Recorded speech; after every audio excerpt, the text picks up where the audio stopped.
আসসালামু আলাইকুম। কেমন আছেন সবাই? আশা করি যে যেখানে আছেন আল্লাহর রহমতে ভালো আছেন, সুস্থ আছেন এবং নিরাপদে আছেন। আলহামদুলিল্লাহ আমরাও ভালো আছি। নতুন একটা ব্লগ ভিডিও দেখার জন্য সবাইকে ওয়েলকাম করছি। আজকের ব্লগটা শুরু করছি দুপুরের পর থেকে। প্রায় এখন বেজে গিয়েছে ৪টার মতো। ভিডিওর শুরুতেই সেই পুরনো কথাটা নতুন করে মনে করিয়ে দিচ্ছি। যে সকল বন্ধুরা ভিডিওটা দেখা শুরু করেছেন, প্লিজ মনে করে একটা লাইক দিতে একদম ভুল করবেন না। আর আপনি যদি আমার চ্যানেলে নতুন বন্ধু হয়ে থাকেন, তাহলে চ্যানেলটি সাবস্ক্রাইব করে আমার সাথে থেকে যেতে পারেন। আর অলরেডি যদি এই কাজগুলো আপনি করে থাকেন, আপনাকে অসংখ্য ধন্যবাদ। বিকালের দিকে আমি আমার বিছানাটা গুছিয়ে নিচ্ছি। আপনাদের ভাইয়া ঘুমাচ্ছিল। ওর ছুটি, কালকের থেকে আবার ওর ডিউটি শুরু হবে। আপনাদের ভাইয়া ওঠার পরেই আমি বিছানাটা একটু গুছিয়ে নিচ্ছি। আমরা একটু বাজারের দিকে যাবো। তাই আমি বললাম ও যেন আসরের নামাজটা পড়ে নেয়। আর এদিক দিয়ে আমি আমার সংসারের টুকটাক যে কাজগুলো আছে সেগুলো একটু করে নেব। তারপর ২ জন মিলে একসাথে বাজারের দিকে যাবো। আর আমরা বেডরুমের বিছানা যতই সুন্দর করে গুছিয়ে রাখি না কেন, দিন শেষে কিন্তু এই বিছানাটায় এসে আমরা সবাই বসি, শুই, দুপুরবেলা খাওয়া-দাওয়া করে। তখন কিন্তু একটু এলোমেলো হয়ই। সেটা যদি আবার ঠিকঠাক মতো না গুছিয়ে রাখি, দেখতে খুবই খারাপ লাগে। আজকে সকাল থেকে কিন্তু অনেক কাজ করা হয়েছে, সেগুলো আর আপনাদের সাথে শেয়ার করা হয়নি। বিকালের দিকে যে কাজগুলো করছিলাম, সেগুলো একটু ভিডিও করে রেখেছি, সেটাই শেয়ার করছি। কারণ আমার আজকে কাজ করতে কেন যেন খুব ভালো লাগছে। প্রতিদিন কাজ করতে একরকম লাগে। আজকে কাজ করছি, মনের মধ্যে কিন্তু একটা আনন্দ নিয়ে কাজ করছি। আর সেই আনন্দ কিসের সেটা তো ভিডিও দেখতে থাকলে আপনারা বুঝতে পারবেন। আর হেল্পিং হ্যান্ড ছাড়াই যেহেতু সংসারের কাজগুলো আমার নিজে হাতে করতে হয়, তাই দেখা যায় সারাদিন একটু, একটু করেই কিন্তু কাজগুলো করে নিতে হয়। একবারে একটানা আমি কাজ করতে পারি না। তারপর আমার গলার ভয়েস শুনে হয়তো বুঝতে পারছেন, এতটা ঠান্ডা লেগেছিল আপনাদের সাথে কিন্তু ভিডিও আমি শেয়ার করতে পারছি না। কারণ গলা দিয়েই তো আপনাদের সাথে আমার পরিচয়, তাই না? আমি ভয়েস দিয়ে আমার ভয়েসের মাধ্যমেই আপনাদের সাথে আমার এই ভিডিওর মাধ্যমে কথা হয়। মানে আমি কথা বলি, আপনারা আমার কথার মাধ্যমে আমাকে চেনেন। তো সেই কথাই যদি আমি বলতে না পারি, তাহলে কেমন লাগে বলেন? যাই হোক, এখন একটু গলাটা ভালো, তাই আজকে ভিডিওটা মনে করলাম একটু ভয়েস দিয়ে আপনাদের সাথে শেয়ার করে দিই। আর এই যে দেখেন কি সুন্দর ইয়াম্মি আমি সুজি দিয়ে তৈরি করেছি। আর একটু ডিজাইন করে যদি এইরকম ডেকোরেশন করা যায়, জিনিসটা দেখতে যেমন ভালো লাগে আর খাওয়ার কিন্তু একটা ইন্টারেস্টও বেড়ে যায়। দেখেন সুজি দিয়ে ডাইস দিয়ে আমি সুন্দর করে এরকম ফুলের ডিজাইন করে নিয়েছি। দেখতে কতটা সুন্দর লাগছে।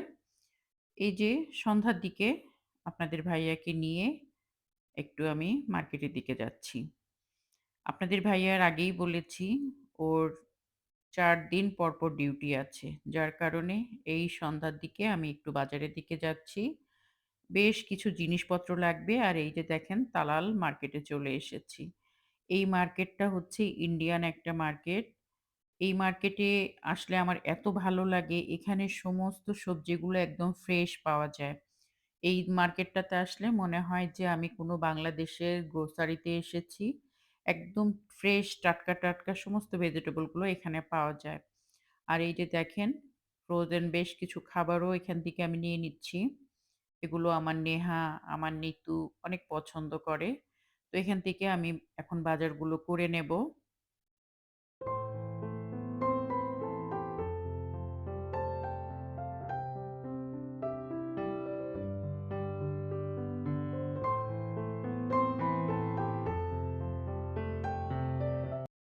আর বাজারে আসলে আমার একটা অনেক বড় সমস্যা।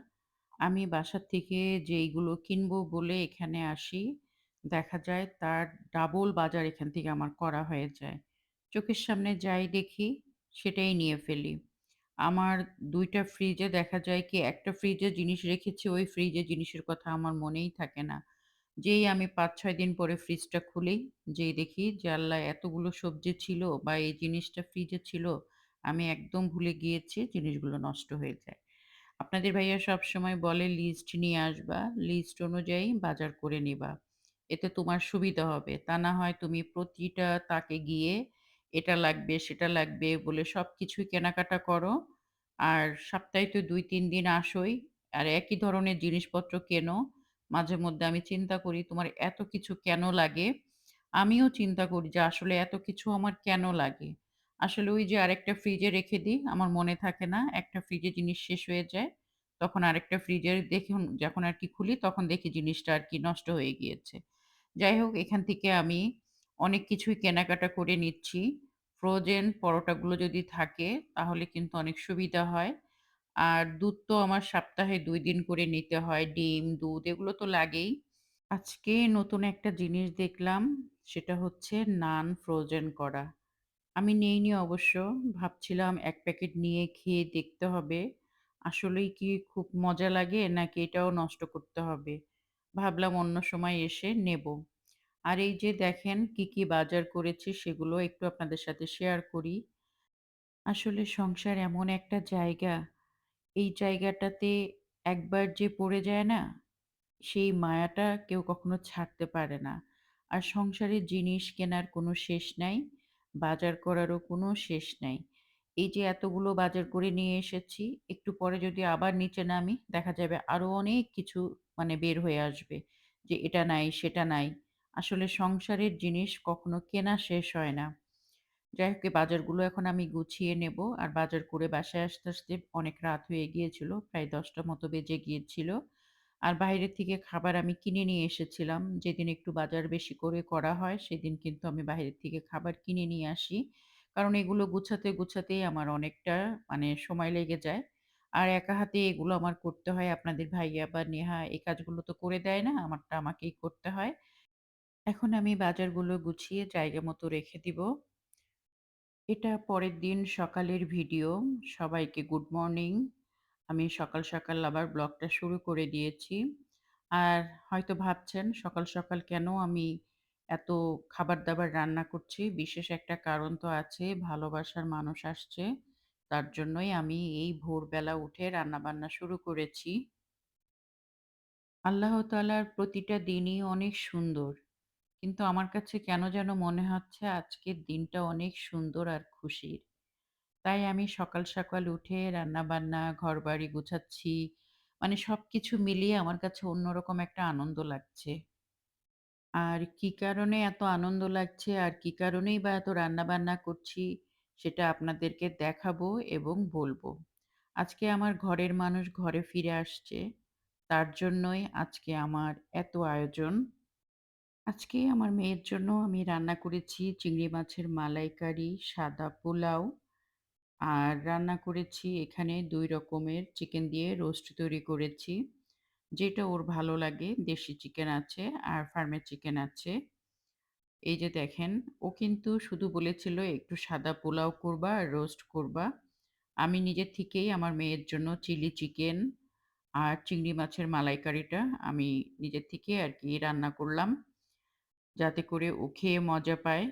আর এত দূর থেকে জার্নি করে আসছে, সুন্দর মতো এসে পৌঁছালেই আমি খুশি।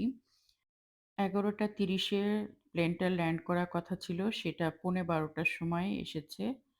তো ওর ভিতর থেকে সবকিছু চেক করে আসতে, আসতে অনেক লেট হয়ে গিয়েছিল। আমরা ওয়েট করছিলাম। আমি আর নেহা এই যে আমার জানের জান, আমার কলিজার টুকরা, আমার ২ মেয়ে। এই যে দেখেন ২ বোনের ভালোবাসা। আমি আর নেহা গিয়েছিলাম আমার বড় মেয়েকে এয়ারপোর্টে রিসিভ করতে। তো এই যে ওরা ২ জন। আমি আসলে ভিডিও করব কি? আমি আমার ২ মেয়েকে দেখেই আমার চোখের শান্তি, মনের শান্তি। যাই হোক মেয়েকে নিয়ে বাসার দিকে রওনা দিয়েছি। আর বাসায় আসতে, আসতে প্রায় ২:৩০ টার মতো বেজে গিয়েছিল। এই ১ম বার আপনাদের ভাইয়া মেয়েকে রিসিভ করতে পারল না। তাই ওর মনটা অনেক খারাপ ছিল। ও বারবার ফোন করছিল অফিস থেকে যে সুন্দর মতো এসে পৌঁছেছে কিনা, আমি ওকে রিসিভ করতে গিয়েছি কিনা, ওর কোনো কষ্ট হচ্ছে কিনা। মানে বাবা-মায়ের ভালোবাসা এরকমই হয়। যাই হোক মেয়েকে নিয়ে আমি বাসার দিকে রওনা দিয়েছি। বাসায় যাবো। ও প্রায় ১৮-১৯ ঘন্টা জার্নি করে আসলো। খুব টায়ার্ড। আমিও আপনাদের কাছ থেকে বিদায় নিচ্ছি। সবাই ভালো থাকবেন। আমাদের জন্য দোয়া রাখবেন। আল্লাহ হাফেজ।